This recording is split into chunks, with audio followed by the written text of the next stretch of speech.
भाजप आमदार संजय उपाध्याय सध्या आमच्या बरोबर आहे। सर, आज निवडणूक आयोगाच्या विरोधात विराट मोर्चाचे आयोजन केले गेले आहे, त्याचे नाव दिले आहे सत्याचा मोर्चा, काय सांगणार?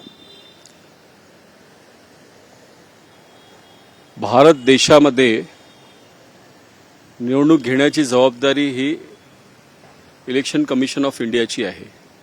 ही एक स्वतंत्र संस्था आहे। वोटर लिस्ट बनवणं, वोटर लिस्टमध्ये वेळोवेळी व्हेरिफिकेशन करणं हे इलेक्शन कमिशन ऑफ इंडियाचं काम आहे।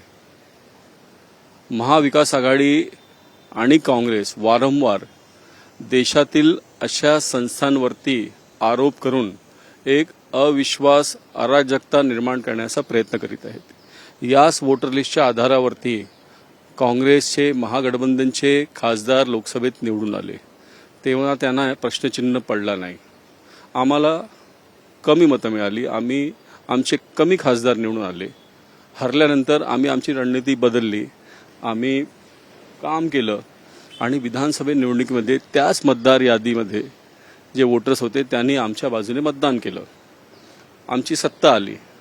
त्यांना मुख्यमंत्रीचं स्वप्न पडत होतं, त्यांचं स्वप्न भंग झालं। आता पुन्हा 5 वर्ष काय करायचं, तर इलेक्शन कमिशन ऑफ इंडियावरती आरोप करतात आहे। सुरुवातीला स्थानिक स्वराज संस्थेच्या निवडणूक आम्ही घेत नाही असा आरोप केला, पण जेव्हा आम्ही सांगितलं की आता इलेक्शन कमिशन ऑफ इंडिया घेते आहे, तर मग आता सांगतात आहे की पहिला SIR करा आणि नंतर निवडणूक घ्या।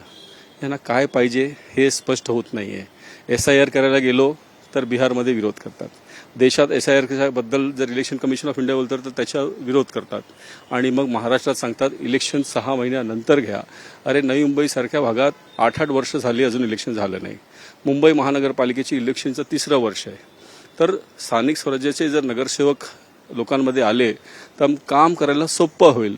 यांना ही निवडणूक का नको? कारण या निवडणुकीवरती बंदी यांच्यामुळेच आली होती, नाहीतर कदाचित आता प्रत्येक ठिकाणी ग्रामपंचायतपासून ते महानगरपालिकेपर्यंत जनप्रतिनिधी असले असते। आता जेव्हा तयारी सुरू झाली आहे तर त्याचा विरोध करतात आहे। आज जो मोर्चा आहे, मोर्चात लोकशाहीमध्ये सगळ्यांना अधिकार आहे मोर्चा काढण्याचा, पण त्या मोर्चात यांचे सगळे जे इंडी अलायन्सचे लोक आहेत ते एकत्रित आहेत का? त्याच्यावर काँग्रेसची भूमिका काय आहे? यांच्यामध्ये एकमत आहे का? हा प्रश्न मुंबईच्या जनतेला, महाराष्ट्राच्या जनतेला सांगण्याची आवश्यकता आहे।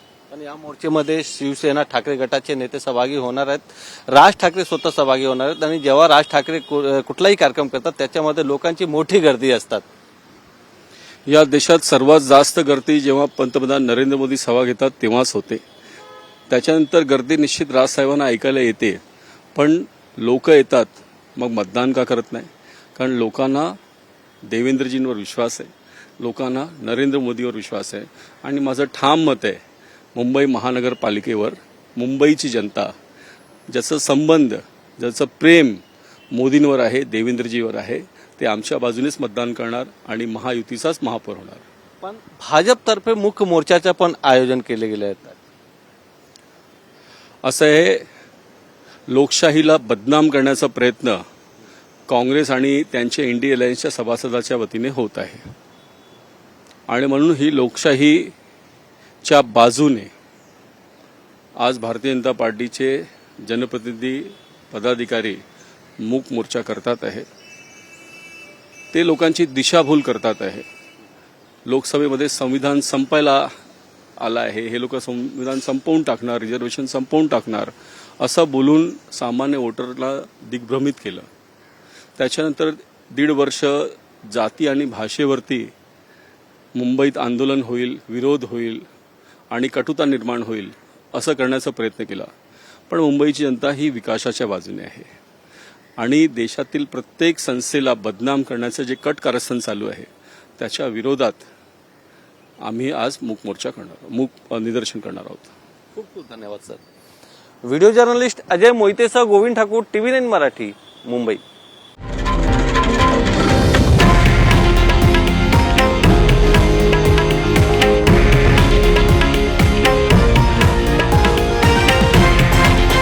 हे आहे देशातील नंबर 1 न्यूज नेटवर्क, आणि आपण पाहत आहात TV9 मराठी, एकमेव।